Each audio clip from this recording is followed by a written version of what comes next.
7장 24절부터 8장 11절 말씀 신약성경 192쪽에 있습니다. 로마서 7장 24절부터 8장 11절 말씀 한 절씩 교독할 때 제가 먼저 24절 받들어 읽겠습니다. 오호라 나는 공고한 사람이로다. 이 사망의 몸에서 누가 나를 건져내랴?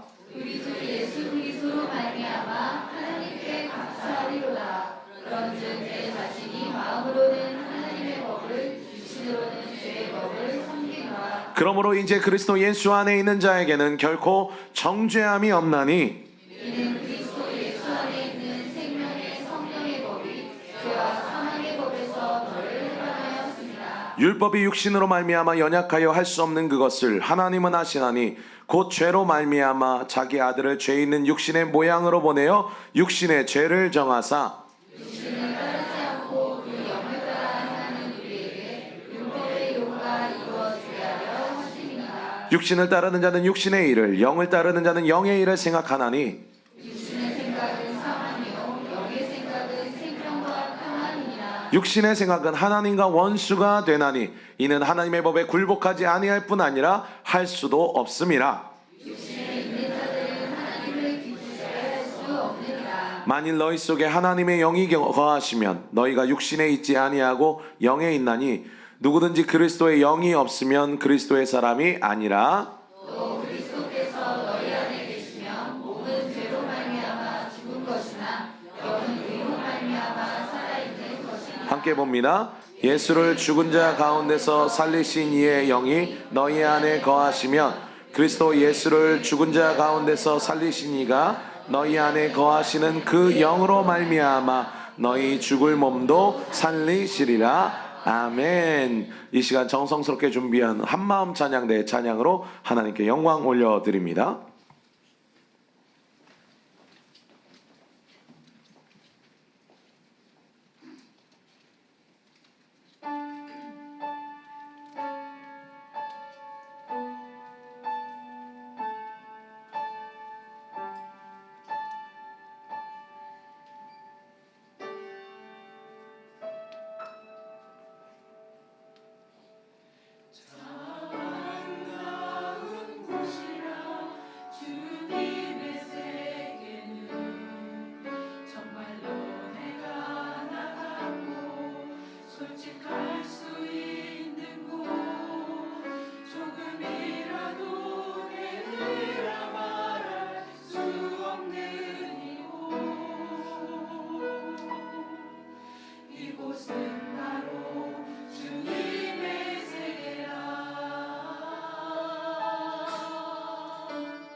감사를 다해도 내가 가는 길 주가 나를 젖은 길이니 이곳은 바로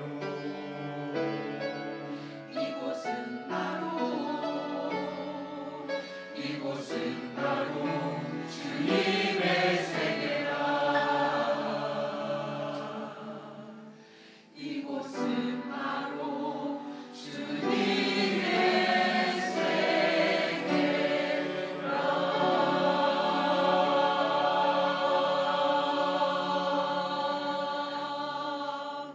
할렐루야. 주님께 영광의 박수를 드리겠습니다.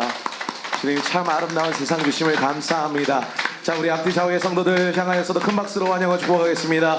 사랑하고 축복합니다. 오늘도 말씀으로 새로운 은혜와 새로운 능력을 공부받으시기를 바랍니다. 자, 우리 특별 새벽기도 동안 계속 우리가 새벽마다 사랑 고백하고 있는데 앞뒤 좌우에 3명 이상과 함께 하트 표시하면서 사랑합니다 이렇게 인사하겠습니다. 시작. 사랑합니다. 사랑합니다. 예, 사랑합니다. 할렐루야. 예, 하나님의 사랑이 오늘 우리에게 부어지는 줄 믿습니다. 그렇게 사랑할 때, 서로 격려할 때, 서로 응원하고 서로 품어주고 아껴주고 더욱 서로를 향해서 뜨겁게 기도할 때 하나님께서 우리에게 놀라운 은혜를 허락하시고 우리 인생을 축복하여 주실 줄 믿습니다. 그 은혜와 축복과 사랑을 온전히 누리시는 저와 여러분 되기를 바랍니다. 자, 우리는 지난주에 오라 나는 공고한 자로다, 이 사망의 몸에서 누가 나를 건져내랴 라고 고백하며 그 누구보다 예수 그리스도께 붙잡힌 바 된 자신조차 죄와 날마다 싸우는 갈등과 고민이 있음을 고민하는, 그렇게 고백하는 사도 바울의 모습을 보았어요. 선을 행해야지 하면서도 내가 원하는 선은 행하지는 않고 자꾸 도리어 내가 미워하는 죄를 행한다. 정말 내게 선을 행한 능력도 그래서 소망도 없다라고 이렇게 탄식을 합니다. 그래서 이 사망의 몸, 이 죽을 몸, 이 심판받은 몸에서 누가 나를 건져내랴 막 이렇게 절규를 하는데, 바로 연이어지는 오늘 말씀 25절에 보면 갑자기 분위기가 확 바뀝니다. 순식간에 분위기가 확 바뀌어요. 함께 7장 25절 말씀 읽겠습니다. 시작. 우리 주 예수 그리스도로 말미암아 하나님께 감사하리로다. 그런즉 내 자신의 마음으로는 하나님의 법을, 육신으로는 죄의 법을 섬기노라. 아멘. 자, 방금 읽은 25절 말씀을 보면 조금 전까지 처절하게 절규를 하고 있던 바울이 갑자기 우리 주 예수 그리스도로 말미암아 하나님께 감사하리로다 라고 전혀 앞에서 이야기한 것과는 전혀 맞지 않은 생뚱맞은 이야기를 선포해요. 마치 우리가 어렸을 때 이런 노래 부르지 않았습니까? 울다가 웃으면 어디에 털납니까?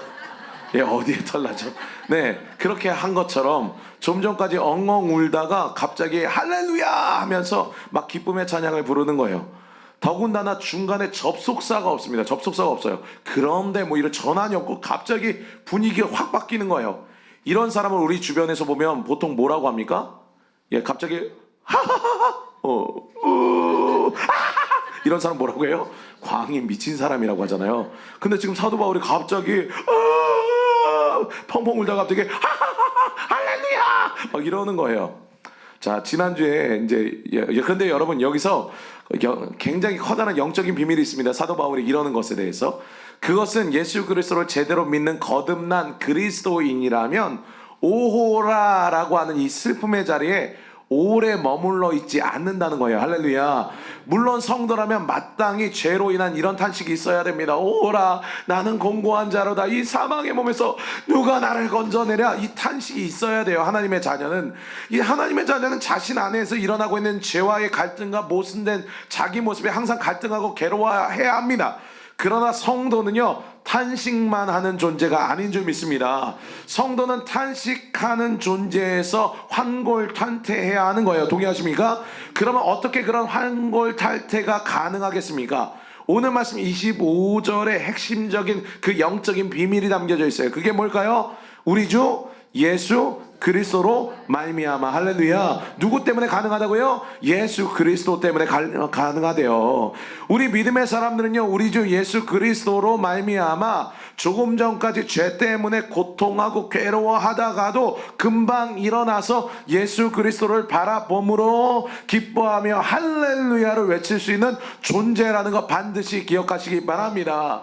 지난주에 설명을 드렸는데 24절에 나오는 이 사망의 몸이라는 말은요, 그 당시 로마 시대의 극악한 사형 형벌에 대해서 이야기한다고 했습니다. 죽은 시체를 산 사람 몸에 악교풀로 붙여가지고 딱 붙여놓는 거예요. 그러면 시체와 붙어있는 사람은 그 시체를 볼 때마다 어떻게 합니까? 미쳐가고 자신의 몸도 시체와 함께 썩어 죽어갑니다. 근데 지금 사도 바울은 그 죄와 붙어있는 우리를 보면 소망이 없고 점점 더 죽어가는데 예수 그리스도를 바라보니까 갑자기 힘이 생긴다고 선포하고 있어요. 즉 우리에게 구원을 주시는 예수님을 바라보니까 살아나게 된다는 것입니다. 여러분 혹시 가수 콘서트 가보셨습니까? 저는 가본 적이 없지만 얼마 전에 영상을 하나 봤는데 정말 수많은 젊은이들이 모여서 미친 듯이 막 뛰면서 환호를 하더라고요. 잠시 영상 잠깐 보겠습니다. 싸이라는 가수의 이 흠뻑쇼라는 매년 여름에 하는 쇼입니다. 이게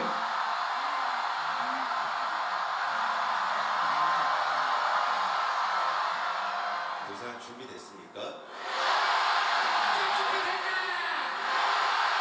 엄청나죠?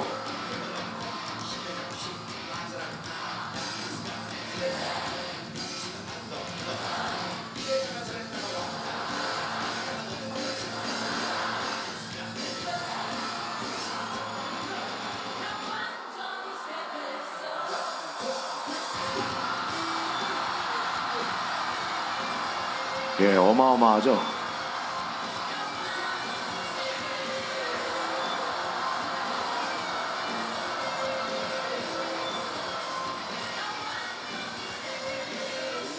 자, 여기까지 보겠습니다. 자, 여러분 어떠세요? 네. 싸이라는 가수가 매년 여름마다 하는 이 전국을 돌아다니면서 전국마다 하는 이 그 흠뻑쇼라는 쇼인데 젊은 청년들이 거의 광란이라고 할 만큼 난리도 그런 난리가 없죠. 많은 분들이 가수 콘서트에 가서 저렇게 미친 듯이 뛰고 소리 지르는 것을 이해 못 하시는데 저는 충분히 이해가 됩니다. 왜냐하면 저 영상에 보면 싸이라는 가수가 1, 2, 3, 4 하면서 무대에서 빵 하고 나타나는 순간 수많은 관중들이 기다렸다는지 어떻게 해요? 와 하면서 어떻게 해요? 막 뜁니다. 막 뛰어요. 그쵸? 저는 저걸 보면서 뭘 이렇게 상상하냐면요, 갑자기 하늘에서 나팔 소리가 빰빰빰빰 빰빰빰빰 막 울리기 시작하고 천사들이 갑자기 1, 2, 3, 4 하면서 예수님이 딱 오시면 어떨까 하는 생각을 해요. 진짜 예수님이 딱 오셨다. 예, 여러분들 한번 해볼까요? 1, 2, 3, 4 하면 어떻게 하시겠습니까? 예수님이 딱 나타나시면 그러면요 모두가 와 할렐루야 하면서 막 이렇게 뛰면서 춤추지 않겠습니까? 아마 싸이 흠뻑쇼에 간 친구들보다 더 소리 지르고 뛰면 뛰었지 덜하지 않을 거예요. 우리 나이 많으신 어르신들도 관절이 나가도록 뛰면서 하나님 찬양할 겁니다. 그날에 저와 여러분이 더 기쁘게 미친 듯이 주님 맞이할 줄 믿습니다. 제가 아주 예전에 유명한 가수 콘서트를 매달마다 챙겨서 가는 청년들이 있어서 그 청년한테 한번 물어봤는데 왜 가냐고 물어봤는데 그 친구가 얘기하기를 가면 우울했던 마음이 다 싹 다 사라지고 기쁨이 넘친다는 거예요. 콘서트 갔다 오면 직장 생활하면서 받았던 그 스트레스가 다 해소가 되고 온다고 하면서 목사님 다음에 갈 때는 제가 목사님한테도 티켓 같이 구해드릴 테니까 같이 가요 이러더라고요. 그래서 자기가 거기 갔다 오면 침울했던 우울했던 마음이 다 사라지고 힘이 난다고 하더라고요. 무슨 간증 듣는 것 같지 않습니까? 예, 어두운 마음이 이 가수의 쇼로 인해서 밝아졌어요. 근데 우리 예수 믿는 사람들이 주님 만나면 어떻게 될까요? 그것과는 비교할 수 없는 기쁨이 넘치게 될 줄 믿습니다. 여러분 오늘 이 예배 시간이요 주님 만나는 시간이라는 것 반드시 믿음으로 고백하시기 바랍니다. 이 시간이 주님 만나는 시간이라는 것은 여러분 안에 있는 심령 안에 있는 모든 걱정과 염려와 스트레스와 어두운 감정들이 예수 그리스도로 인하여서 치유되고 기쁨이 넘치게 될 줄 믿습니다. 그 은혜가 있는 자리가 이 자리라는 거예요. 그러니까 핵심은 우리가 울다가도 절규하다가도 탄식하다가도 예수님을 바라보면 어떻게 된다? 감사가 넘치고 기쁨이 넘치게 될 거라는 거예요. 할렐루야. 이 예수 믿는 사람들은요, 괴로워하는 자리에 너무 오래 머물러 있어서는 안 돼요. 괴로워하는 자리에 머물 수 있어요. 주여, 제가 인생이 너무나도 괴롭습니다. 제가 너무나도 죄인입니다. 이런 탄식하는 자리, 오호라 나는 곤고한 자로라, 이 사망의 몸에서 누가 나를 건져내랴, 이렇게 탄식하고 절규하다가도 주님 바라보면, 예수 그리스도 바라보면 그 괴로운 자리가 은혜의 자리로 바뀌게 됩니다. 그래서 사도 바울은 오호라 탄식하다가 갑자기 미친 사람처럼 감사하리로다 라면서 선포하고 있는 거예요. 이 시간 죄로 인해 탄식하는 오호라의 은혜에서 머무는 자가 아니라 죄를 이기고 감사와 기쁨이 넘치는 은혜까지 나아가시는 저와 여러분 되기를 바랍니다. 절대로 죄 짓고 맨날 탄식하는 자리에서 주님, 제가 또 죄 지었습니다, 죄인입니다, 여기에만 머물러 있지 말라는 거예요. 죄를 이겨서 승리하며 찬송하는 자리로 나아가시는 저와 여러분 되기를 다시 한번 주의 이름으로 축원합니다. 오늘 사도 바울은 그렇게 예수 그리스도를 바라보자 쉼이 생겼어요. 내 속을 봤을 때는 소망이 없었는데 성령이 힘 주시자, 성령님을 바라보자, 그 예수의 영이신 성령을 바라보자 이길 수 있다는 소망으로 하나님께 감사할 수 있게 되었습니다. 그래서 탄식이 갑자기 찬송으로 바뀌었어요. 그래서 이 확신, 그러니까 우리에게 능력 주시는 예수 그리스도로 말미암아 죄와 싸워 승리할 수 있다는 확신을 가지고 이제 담대하게 선포합니다. 함께 로마서 8장 1절 2절 말씀인데, 제가 성경에서 너무너무 좋아하고 사랑하는 말씀인데, 우리 같이 나의 영에게 선포한다 생각하고 함께 선포하듯이 큰 소리로 읽어보겠습니다. 로마서 8장 1절 2절 읽습니다. 시작. 그러므로 이제 그리스도 예수 안에 있는 자에게는 결코 정죄함이 없나니, 이는 그리스도 예수 안에 있는 생명의 성령의 법이 죄와 사망의 법에서 너를 해방하였습니다. 아멘. 지금 읽은 말씀에서 사도 바울은 오직 성령의 능력이 임하기만 하면 이 모든 싸움에서 이길 수 있다라고 선언하고 있습니다. 내 능력으로는 이 사망의 몸에서 벗어날 길이 없지만 내 속에 성령께서 충만하게 역사하시면, 할렐루야, 내 속에 성령께서 충만하게 역사하시면 이 모든 싸움을 능히 이길 수 있다는 거예요. 그래서 로마서 8장 3절에는 율법이 육신으로 말미암아 연약하여 할 수 없는 그것을 누가 하신다? 하나님께서는 하신다. 할렐루야. 하나님께서 하신다. 우리 다시 한번 옆에 있는 분하고 이렇게 선포합시다. 하나님은 하십니다. 다시 한번요. 하나님은 하십니다. 여러분은 할 수 없지만 하나님은 여러분 가운데서 행하시는 줄 믿으시기 바랍니다. 하나님이 하세요. 다시 말하면요, 우리에게는요 하나님의 말씀과 뜻대로 순종할 능력이 없어요. 근데 하나님은 그것들을 우리 안에서 성령께서 내 속에서 역사하시면 율법이 육신으로 말미암아 연약하여 할 수 없는 그것을 하나님께서 할 수 있도록 이끌어 주신다는 거예요. 육신은 안 되는데 성령은 되게 하십니다. 육신은 안 되는데 성령은 되게 하세요. 내 힘으로는 안 되는데 성령이 우리 속에 역사하시면 도저히 불가능하다 보이던 그 일들을 이루신다는 거예요. 여러분, 우리 속담에 기는 놈 위에 뛰는 놈이 있고, 뛰는 놈 위에 나는 놈이 있고, 나는 놈 위에 어떤 놈이 있다? 붙어 다니는 놈이 있다. 이런 말이 있습니다. 네, 이게 직장인들이 하는 말이에요. 숟가락만 얹어 놓는 사람들 보면서 야, 저 붙어 다니는 놈 근데 잘 돼, 이런 얘기인데, 이 얘기가 뭡니까? 이게 여기에 굉장히 중요한 비밀이 있어요. 우리는 날개가 없기 때문에 죽어도 날지 못하잖아요. 그렇지만 우리가 날 수 있는 길이 딱 하나 있는데, 그게 뭡니까? 날아다니는 거에 딱 붙어 있으면 돼요. 그렇죠? 비행기에 붙어서 가면 됩니다. 그럼 비행기가 알아서 목적지까지 잘 날아서 가요. 함께 날게 되는 거죠, 비행기에 있으면. 마찬가지로요, 우리 힘으로는 도저히 하나님의 법이 원하는 수준까지 갈 수가 없습니다. 그렇지만 성령께 붙어 있으면 같이 날아갈 수 있다는 것 반드시 기억하시기 바랍니다. 성령께서 우리 가운데 역사하시면 능히 모든 일을 가능해질 수 있다는 거예요.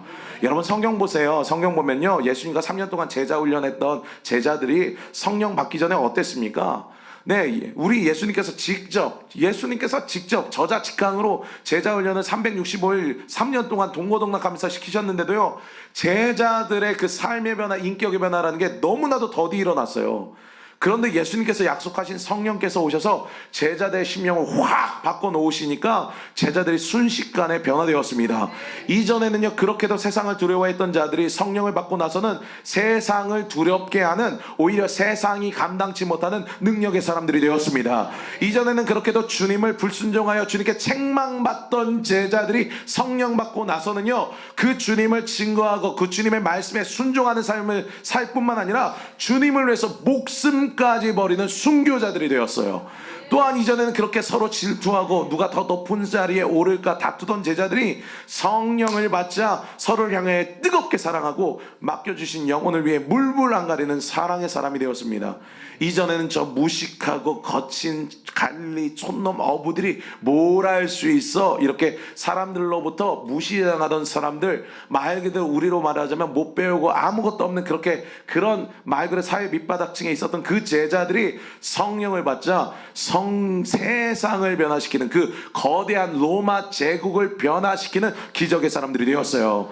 즉 승리하는 성도의 삶이라는 것은, 다시 한번 말씀드립니다, 승리하는 성도의 삶이라는 것을 한마디로 요약하면 성령 안에서의 삶이자 성령을 의지하는 삶이라는 것, 여러분 반드시 믿음으로 고백하시기 바랍니다. 그래서 성령께서 능력 주시면 빌립보서 4장 13절에 나오는 것처럼 우리에게 능력 주시는 자 안에서 우리가 뭘 할 수 있다? 모든 것을 할 수 있다. 할렐루야. 우리가 모든 것을 할 수 있게 될 줄 믿습니다. 성령 의지하며 성령과 함께하면. 할렐루야. 이것을 구약 스가랴서에서는 이렇게 말씀합니다. 스가랴 4장 6절 말씀입니다. 스가랴 4장 6절 있습니다. 시작. 이는 힘으로 되지 아니하며 능으로 되지 아니하고 오직 나의 스스로 되느니라. 아멘. 사랑하는 여러분, 우리가 죄를 이기고 승리하는 방법은 인간의 힘이나 능이 아니라 오직 하나님의 성령으로 가능하다는 것 반드시 기억하시기 바랍니다. 일을 악문다고 되는 게 아니라, 끊어야지 한다고 되는 게 아니라, 날마다 주님을 의지하면서 살 때 우리의 삶의 변화, 인생의 변화, 성품의 변화, 영혼의 변화가 가능하다는 거예요. 이 시간 성령의 충만함을 사모하시고 성령을 의지하여서 우리의 육신을 이기고 육신의 생각을 이기고 죄를 이기고 세상을 이기는 성령의 능력의 사람이 저와 여러분 되기를 주의 이름으로 축원합니다. 기도하겠습니다.